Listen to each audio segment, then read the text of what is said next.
Hello, hello. Alors, je vais commencer par quelque chose qui peut ne pas plaire. Et honnêtement, si ça te dérange un peu, c'est ok, d'accord? Si tu penses encore que ce que tu vis aujourd'hui, c'est-à-dire la fatigue, l'épuisement, le brouillard, l'irritabilité, la perte d'élan, bref, tout ça, si tu penses que c'est lié à la ménopause, à l'âge, aux hormones ou à la vie, tout simplement, tu te plantes. Voilà. Tu regardes pas au bon endroit, d'accord? Je ne dis pas que la ménopause n'existe pas. Okay. Je ne dis pas non plus que les hormones n'ont pas de rôle. Je ne dis pas que le vieillissement n'a pas d'impact. Ce n'est pas ce que je dis. Je dis juste que ce n'est pas là que ça commence. Et surtout, pointer la ménopause comme coupable principal, ah là là, qu'est-ce que c'est extrêmement confortable. C'est confortable pour notre système médical, c'est confortable pour la société, et c'est même parfois confortable pour nous.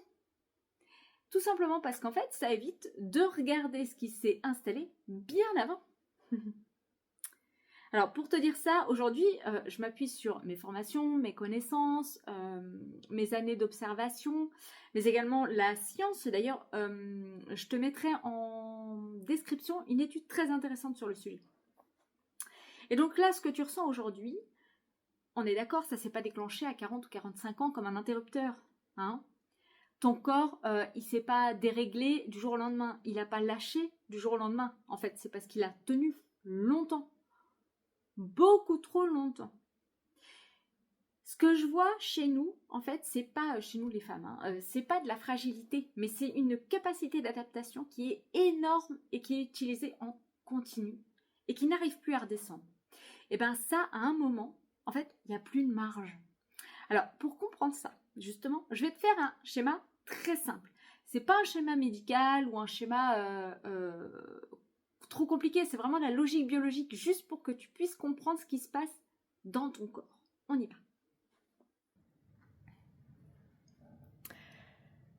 Alors, ce que je vais t'expliquer de façon simple, c'est ce qui se passe dans notre corps, d'accord? J'espère qu'on voit bien. Ça a l'air de bien voir. Donc, excuse-moi pour le dessin, je ne suis pas une pro non plus des dessins, mais je pense que tu arriveras à comprendre, d'accord? Ici, on a le cerveau. Ok? Ouais, on arrive à me lire. On a le cerveau. Dans le cerveau, on a notre vue, d'accord? Et ici, je vais mettre le danger, d'accord? Alors, quand on était à l'époque préhistorique, le danger, c'était par exemple un tigre à dents de sabre, d'accord? Quand on s'apercevait du danger, notre cerveau, il réagit instinctivement. Il n'y a pas de réflexion, il ne fait pas une dissertation sur ce qu'il doit faire. Il envoie tout de suite ce qu'on appelle une réponse automatique.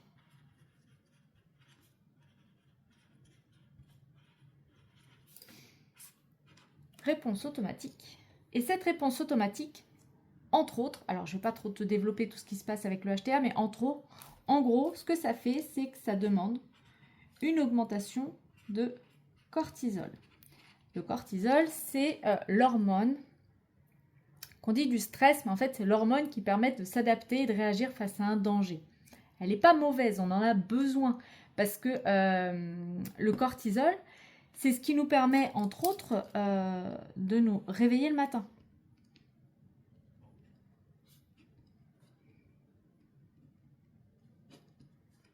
Donc, elle est primordiale. Ce cortisol fait que, enfin, toute cette réponse automatique, elle fait qu'on passe, je l'ai mis là, d'un système parasympathique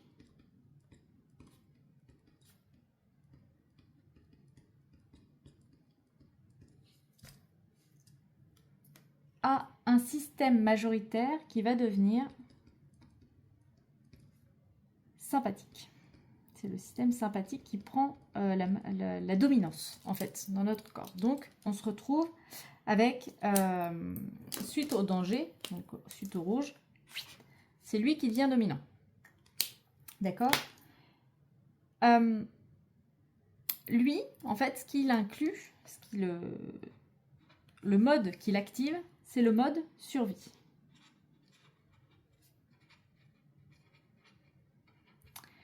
A contrario, le système parasympathique, lui, c'est le mode repos. Ou le mode sécurité, comme on peut l'appeler. D'accord? Peu importe le mode dans lequel on est, notre corps a besoin d'énergie. Ok? Mais en fonction du mode qui va être activé, quand on est au mode repos, l'énergie, elle est dirigée vers les intestins et en particulier la digestion. Elle est dirigée vers tout ce qui va être réparation et régénération. Et elle est dirigée vers tout ce qui va être régulation hormonale. Ok? Quand on a le danger qui a enclenché cette réponse automatique avec la dominance du système sympathique qui prend le dessus, donc c'est le mode survie qui va s'activer. Et dans ces cas-là, notre corps, il va détourner cette énergie et il va l'utiliser pour autre chose. Donc ça, il met en veille et il envoie l'énergie vers les muscles. Parce que oui, à l'époque préhistorique, quand il y avait un danger, on avait besoin des muscles, du cœur pour gagner en efficacité, hein, et une augmentation de la vigilance. Et ça pourquoi? Tout simplement parce que on avait deux choix. Soit on passait en mode fuite, soit on passait en mode combat. Et que ce soit l'un ou l'autre, en fait, on avait besoin du muscle, du cœur pour avoir plus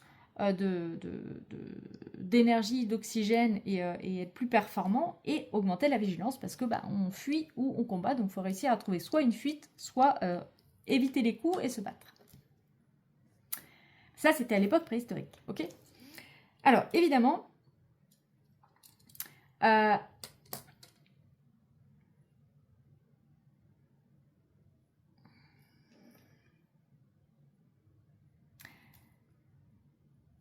ça ne dure pas longtemps, d'accord, ce mode-là. Dès lors que on a le danger qui disparaît, la réponse automatique va disparaître. Qui dit réponse automatique disparaît, dit baisse du cortisol. Ça veut dire que progressivement, c'est le parasympathique qui prend le relais. Là où l'intestin joue également un rôle supplémentaire, donc je vais les faire là.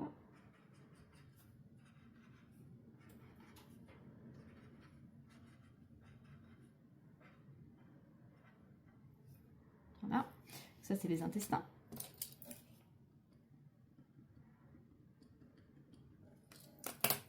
Là où l'intestin, lui, va jouer un rôle, c'est que quand il détecte cette baisse-là, le fait que le parasympathique reprenne et revienne en fait en mode repos, c'est-à-dire que le corps repasse en mode repos, eh bien lui, il va envoyer un message au cerveau via le nerf vague, donc par le nerf vague.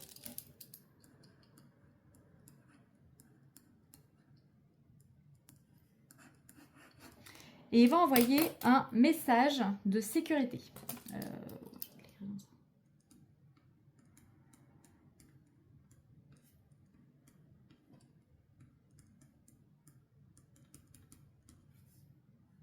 Va envoyer le message de sécurité.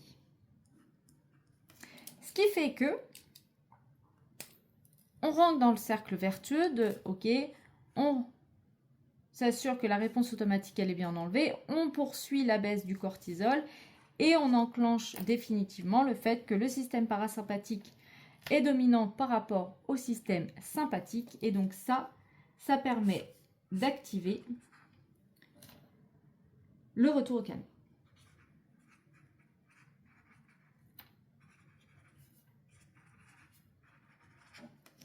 Ok?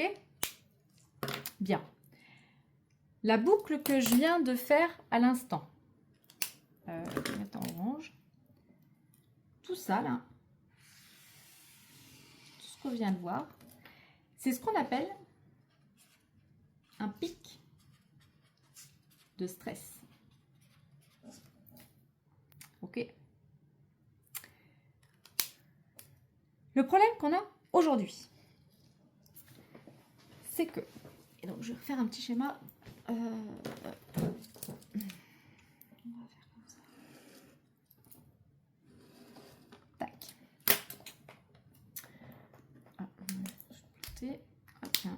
Alors,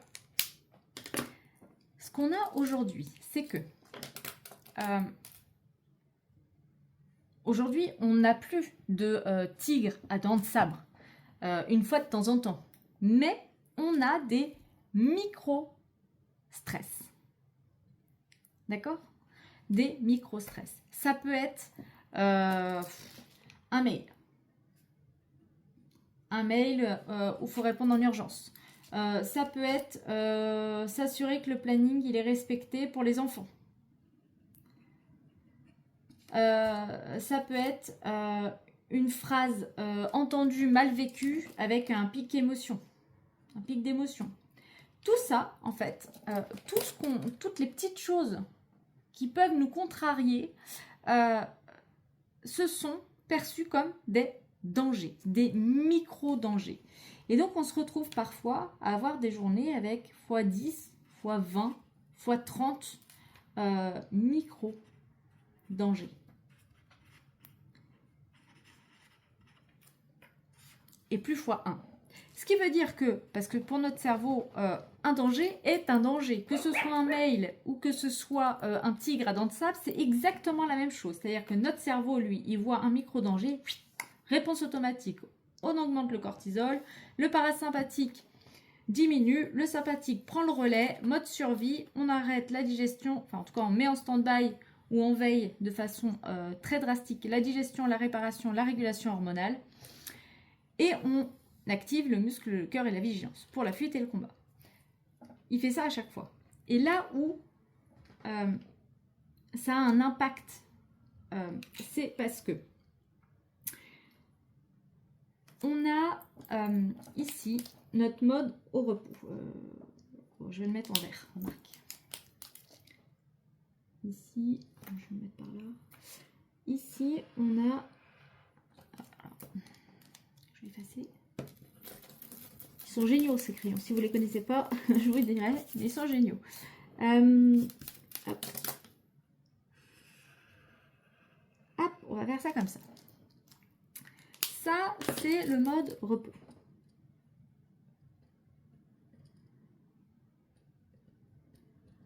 Mode repos, ok?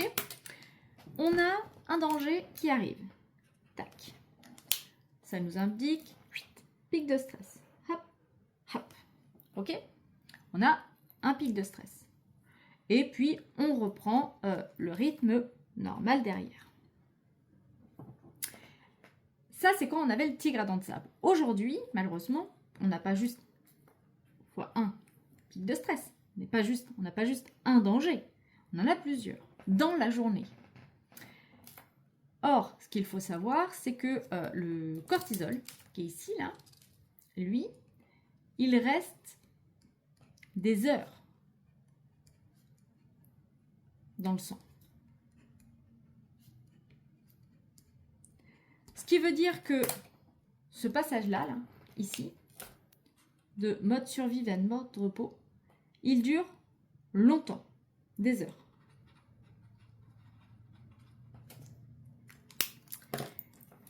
Ce qui donne, je sais pas si on voit bien, si c'est bon. Ce qui donne, donc, hop, on a un danger, un pic de stress. On monte, cortisol qui monte, on est en train de redescendre et avant même qu'on arrive au mode repos, tac, re-micro-danger, re-pic de stress. On est à redescendre et avant même qu'on ait atteint le repos, tac, re-pic de stress. Et en fait, à un moment, notre corps, il va tellement en avoir que le mode repos, il va s'adapter, hein, parce que notre corps est fait pour s'adapter, pour rester en vie. Et bien, le mode repos, il ne va plus être ici, il va être là.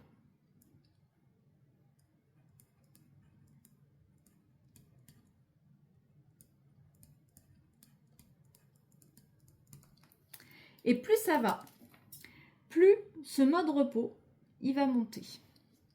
Ce qui fait qu'on va arriver en fait à être tout le temps en hyper-vigilance. On va être bloqué dans tout ce qui est muscle, cœur, vigilance. D'accord?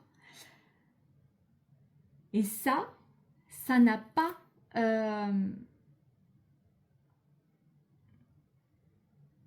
ça a un fort impact. D'ailleurs, c'est ça qu'on appelle le stress chronique. C'est quand on en arrive là. Et là où c'est problématique, en fait, c'est tout simplement parce que, pour le moment, on est d'accord, les dangers, ce sont les micro-dangers, ils sont bien extérieurs. Ces micro-dangers. Ils sont bien extérieurs. Sauf que, là où on a un souci, c'est tout simplement que ce cortisol, je vais le mettre, on va mettre là, le cortisol, qui va être constant, d'accord? On va avoir un taux en continu dans le sang.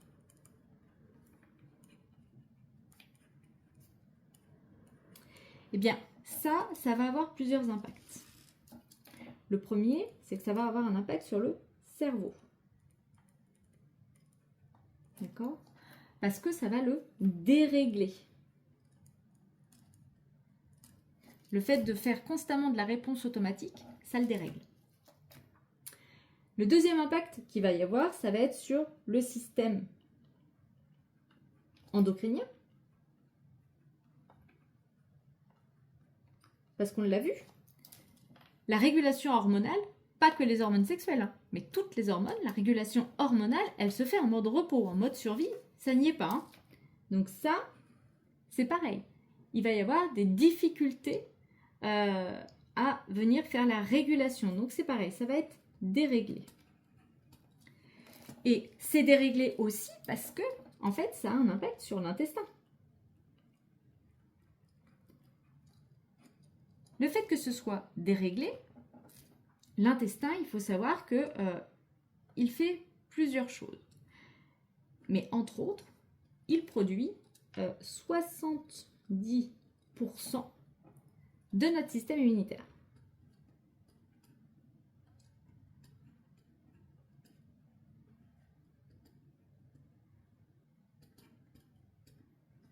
D'accord? Mais pas que. Il est aussi responsable de 90% de la production de sérotonine. Et la sérotonine, pardon, c'est l'hormone du bonheur.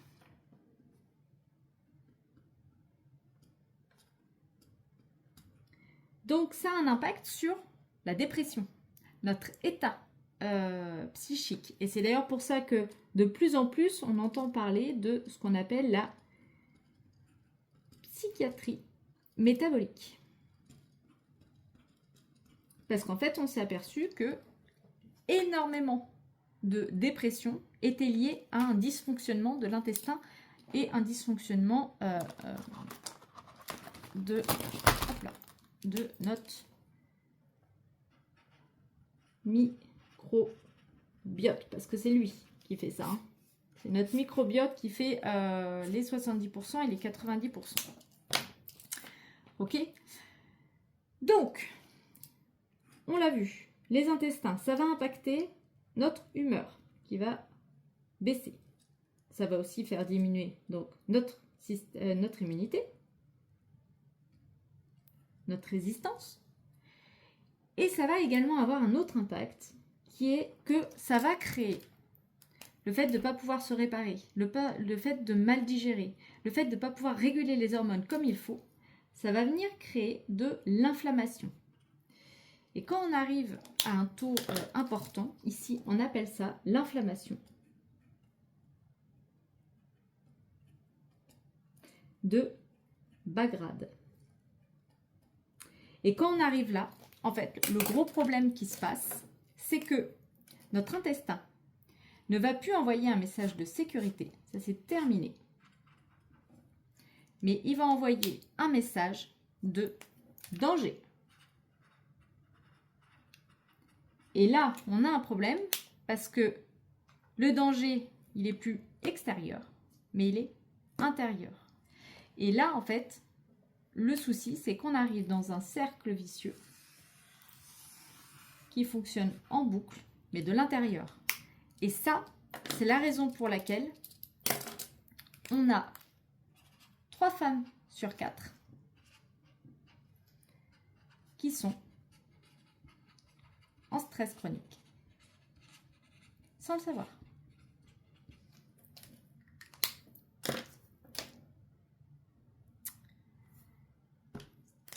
Tout ça, c'est lié à l'énergie.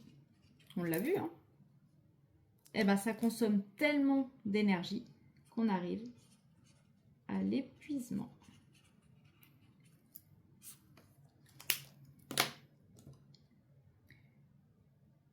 J'en ai fini pour le schéma. J'espère que c'est clair pour vous.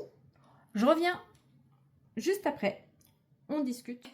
Ben voilà, tu l'auras compris, cette fatigue n'est pas localisée. C'est pas juste le cerveau, ce n'est pas juste les hormones, ce n'est pas juste l'intestin. D'accord? Mais c'est tout le système. Cerveau, intestin, endocrinien, hormones. Hein, mais pas que les hormones sexuelles, d'accord? Et qui tournent en boucle. Ce qui est normal, quand on a un danger, on l'a vu, c'est normal. Sauf que quand il se passe ça, l'intestin, lui, se dérègle. Et quand on n'arrive pas à récupérer, eh bien ça devient confus. Et là, le cerveau, il reçoit ces signaux et les perçoit encore plus. Et il perçoit encore plus de danger. Et donc là, on arrive dans le cercle vicieux avec la boucle qui se referme et qui se fait de l'intérieur, comme on l'a vu. Et donc pendant ce temps, eh bien le système endocrinien, lui, il compense, il va jusqu'à l'épuisement. C'est comme un élastique qui va perdre en fait de son élasticité tellement on aura tiré dessus, d'accord? D'ailleurs, l'élastique, c'est souvent la thyroïde qui, à bout de souffle, en fait, elle lâche et ça envoie un signal fort du corps. C'est là où on commence à se dire il y a un problème. C'est pas un hasard, hein, c'est parce qu'en fait, c'est le centre de l'adaptation. Et là encore, tu dois voir ça autour de toi. Moi, j'ai pas mal de femmes qui ont cette problématique-là de thyroïde. Et donc, pour en revenir à la ménopause et préménopause, la médecine, elle adore pointer du doigt. Elle adore mettre une étiquette. Parce que c'est simple, c'est mesurable, parce que ça permet de dire que c'est normal. Mais en réalité, c'est pas une cause. Hein. La ménopause et la préménopause, ce n'est qu'un révélateur. C'est un révélateur du système qui compense depuis des années. Parce que la ménopause, ce n'est ni plus ni moins que la contraception naturelle qui est déclenchée par notre corps parce qu'il estime qu'on n'est plus en mesure, on n'a plus la force, on n'a plus la ressource pour mener une grossesse à terme. La ménopause, aujourd'hui, elle est pathologique. Et là, on l'appelle normale, sauf qu'en fait, on se déresponsabilise complètement. Je ne parle pas de culpabilité, hein, mais je parle de souveraineté. Parce que quand tu crois que tu n'y peux rien, eh bien tu n'agis pas. Ou tu laisses les autres agir. Et aujourd'hui, ne pas agir dans notre environnement, ça a un coût. T'es pas d'accord? Qui, aujourd'hui, ne vit pas avec une dette énergétique chronique? Et le hic, c'est que si tu n'investis pas consciemment dans ta santé, tu vas le payer plus tard. si tu ne le payes pas déjà. Que ce soit en énergie, en clarté, en liberté. Et c'est pas une menace, hein. C'est juste, en fait, la mécanique du corps. C'est comme ça qu'il fonctionne. Donc imagine par exemple ton énergie comme des jetons, tu vois. Chaque action, chaque stress, chaque adaptation, chaque chose que tu vas gérer dans ta journée en consomme. Manger, tu consommes. Et la récupération, elle vient en recharger. Et bien aujourd'hui, beaucoup de femmes comme toi et moi, on dépense plus qu'on ne recharge. Et on fait ça tous les jours. À force, le système, il s'écroule. Et ça, ce point-là, je le développe plus dans le e-book. Parce que quand on comprend ça, en fait, on arrête de se battre contre soi-même. Comme moi, avant, je vois des femmes qui font tout bien. Elles mangent mieux, elles prennent des compléments, elles essayent de dormir plus, elles vont au pilates, au yoga, machin. Et pourtant, elles sont toujours fatiguées. Si c'est ton cas aussi, eh bien sache que c'est pas que tu fais mal, d'accord? Mais c'est que tu fais encore une chose, encore un effort, alors que ton système, lui, il est déjà en alerte. Et ça, en fait, c'est épuisant pour lui. Faire plus, ça n'aide pas un système en vigilance. Ça l'enferme, ça le bloque. Alors, avant de pouvoir corriger quoi que ce soit, avant de chercher la solution, qu'elle soit rapide ou pas, avant de bloquer en fait ton système par je ne sais quelle molécule synthétique, d'accord? Parce que c'est très facile de prendre un médicament. Il y a une étape qui est non négociable et c'est de revenir à un état de sécurité, pas mental, biologique. Et ça, c'est exactement pour ça que dans mes approches qui sont inspirées du yoga du visage, mais pas que en fait, je vais bien au-delà, eh bien, elles changent la donne. Pas parce qu'elles rajeunissent, mais parce qu'elles parlent directement au système nerveux, là où justement les mots n'accèdent plus. Je vais m'arrêter là parce que sinon la vidéo pourrait durer des heures et des heures. J'en referai d'autres sur le sujet de toute manière. En tout cas, si ce que je viens de te dire te dérange, c'est ok. Et si quelque chose a bougé, ne serait-ce qu'un tout petit peu, s'il te plaît, ne fais pas comme avant. Ne le banalise pas. Prends cette responsabilité, va comprendre ton système en fait. Mon e-book, il est fait pour ça. Tu as le lien en description et c'est gratuit. Donc vas-y. Et si tu as des questions, n'hésite surtout pas. Tu peux me les laisser en commentaire ou m'écrire directement. Ce sera un grand plaisir de t'accompagner.